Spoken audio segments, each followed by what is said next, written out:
जानकी जी अपने प्यारे कुटुंबियों से जिस योग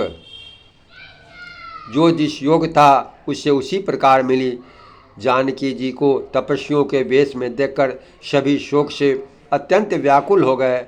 जनक जी श्री राम जी के गुरु वशिष्ठ जी की आज्ञा पाकर डेरे को चले और आकर उन्होंने सीता जी को देखा। जनक जी ने अपने पवित्र प्रेम और प्राणों की पाहुनी जानकी जी को हृदय से लगा लिया। उनके हृदय में वात्सल्य प्रेम का समुद्र उमड़ पड़ा।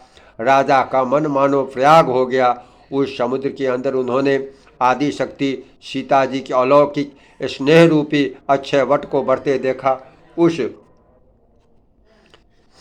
सीता जी के प्रेम रूपी वट पर श्री राम जी का प्रेम रूपी बाल रूपधारी भगवान सुशोभित हो रहा है।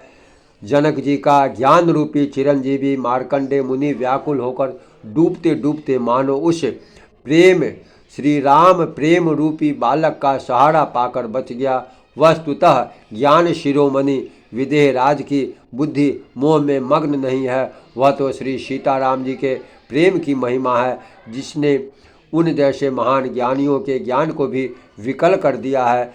माता पिता के प्रेम के मारे सीता जी ऐसी विकल हो गईं कि अपने को संभाल न सकी, परंतु परम धैर्यवती पृथ्वी की कन्या सीता जी ने समय और सुंदर धर्म का विचार कर धैर्य धारण किया। सीता जी को तपस्विनी वेश में देखकर जनक जी को विशेष प्रेम और संतोष हुआ। उन्होंने कहा, बेटी तुम दोनों कुल पवित्र कर दिए, तेरे नीलमल यश से सारा जगत उज्जवल हो रहा है, ऐसा सब कोई कहते हैं।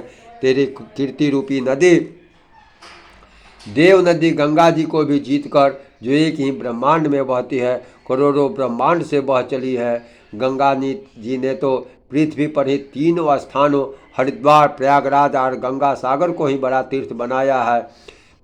पर तेरी इस कीर्ति नदी ने तो अनेकों संत समाज रूपी तीर्थ स्थान बना दिए हैं।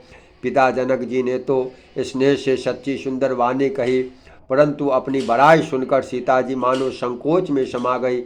माता पिता ने उन्हें हृदय से लगा लिया और हित बड़ी सुंदर सीख और आशीष दी। सीता जी कुछ कहती ही नहीं, परंतु मन में सोचा रही हैं कि रात में सासुओं की सेवा छोड़कर यहाँ रहना अच्छा नहीं है। रानी सुनैना जी ने जानकी जी का रुख देखकर उनके मन की बात समझकर राजा जनक जी को जना दिया। तब दोनों अपने हृदय में सीता जी की शील और स्वभाव की सराहना करने लगे। राजा रानी ने बार बार मिलकर और हृदय से लगाकर तथा सम्मान करके सीता जी को विदा किया। चतुर रानी ने दोनों समय पाकर राजा से सुंदर वाणी में भरत जी की दशा का वर्णन किया।